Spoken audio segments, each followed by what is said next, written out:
Dear learners, welcome. The purpose of this video is to improve your listening skills, and it helps you understand the text by providing vocabulary.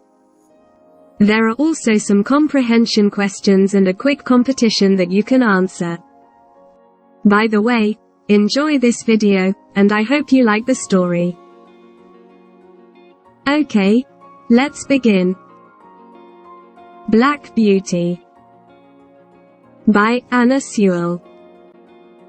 Vocabulary Review. Chapter 5. Harness, to connect a horse to a carriage with straps. Come across, to find something by chance. Drown, to die underwater. Pleasant, friendly and polite. Turn round, to cause a vehicle to travel in the opposite direction.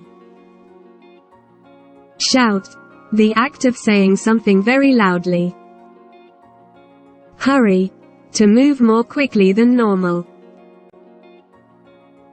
Chapter 5. The Storm.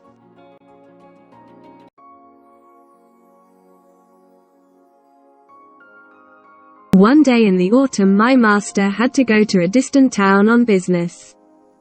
John harnessed me to the carriage and the three of us went off. There had been a lot of rain, and the wind was very strong. When we came to the river, the water was so high it nearly reached the wooden bridge, and many of the fields were underwater. In one low part of the road, the water was halfway up to my knees. We got to the town and the master's business took a long time. It was late in the afternoon when we started back for home. The wind was much stronger, and as we drove through a wood, I heard my master say, "I've never been out in a storm as bad as this, John." Indeed, I thought so too, hearing the terrible noise of that wild wind in the trees. "I wish we were out of this wood," said my master. "Yes, sir," agreed John. "We don't want one of those branches coming down on top of us." But just as he finished speaking, there was a great noise of wood breaking, and a big tree came crashing down through the other smaller trees, and fell across the road right in front of us. I was very frightened and I stopped immediately, but I didn't turn round or try to run away. John jumped out, and quickly ran to my side. "What can we do now, John?" said my master.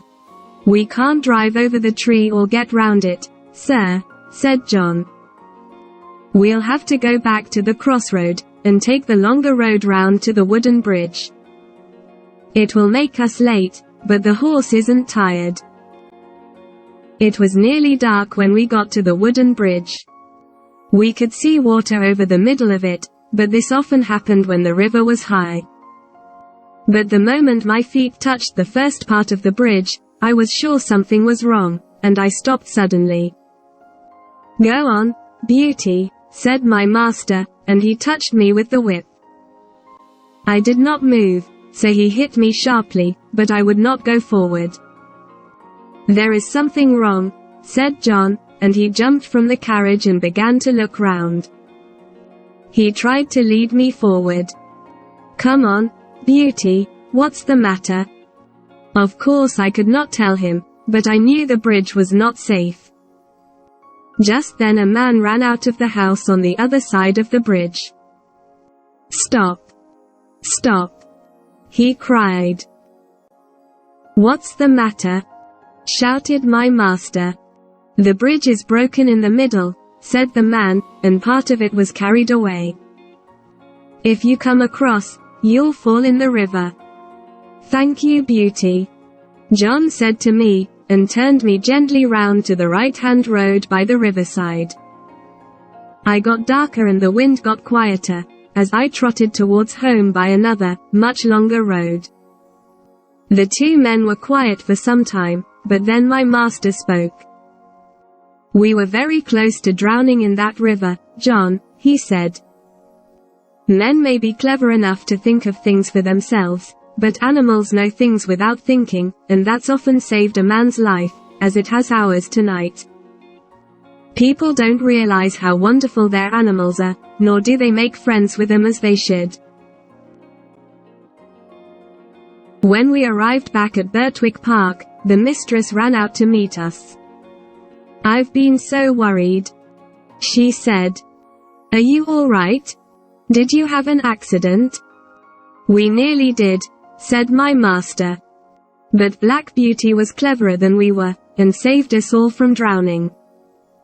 One morning early in December, the master came to the stable with a letter in his hand, looking very serious. "Good morning, John," he said. "Tell me, does James work hard and do what you tell him to do?" "Yes, sir, always," replied John. "And he doesn't stop work when your back is turned?" "Never, sir." "And if he goes out with the horses, does he stop to talk to friends, or go into houses where he has no business, leaving the horses outside?" said the master. "No, sir," said John. "And if anybody has said that about James, I don't believe it. I never had a pleasanter, more honest young man in this stable." The master smiled, and looked across at James, who was standing by the door. "James, I'm glad John's opinion of you agrees with my own," he said. "I've had a letter from my wife's brother, Sir Clifford Williams. He wants me to find him an honest young groom, who knows what he's doing. The man who drives his carriage is getting old, and needs a young man who will work with him, and be able to do his job one day." "How old are you?" 19 next May, sir," said James. "That's young. What do you think, John?" "It is young, sir," said John. "But he's tall and strong. He doesn't have much experience of driving, but he has a light touch and a quick eye." "Well, James," said the master, "talk to your mother at dinner time, and let me know what you want to do." A few days later, it was agreed that James would go to Clifford Hall in a month or 6 weeks, and for the next few weeks he drove the carriage. We went in and out of town, through busy streets, and to the railway station, where the road was narrow, and there were lots of other carriages hurrying to and from the station. Then, my master and mistress decided to visit some friends, who lived about 75 kilometers from our home. "You can drive us, James," said my master. Comprehension questions. 1. When and why does the master go to town? 2. Why does Black Beauty suddenly stop? 3. What happens to the bridge? 4. From whom does the master receive a letter? Quick competition. Read the sentences below and fill in the blanks with the correct adjective and adverb used in the story. 1. Indeed, I thought so too, hearing the blank noise of that wild wind in the trees. Awful or terrible. 2. It was blank dark when we got to the wooden bridge. Nearly or closely. 3. I did not move, so he hit me, blank, but I would not go forward. Strongly or sharply. 4. People don't realize how blank their animals are, nor do they make friends with them, as they should. Amazing or wonderful. 5. I've been so blank, she said, worried or anxious. 6. I never had a pleasanter, more blank young man in this stable. Sincere or honest. 7.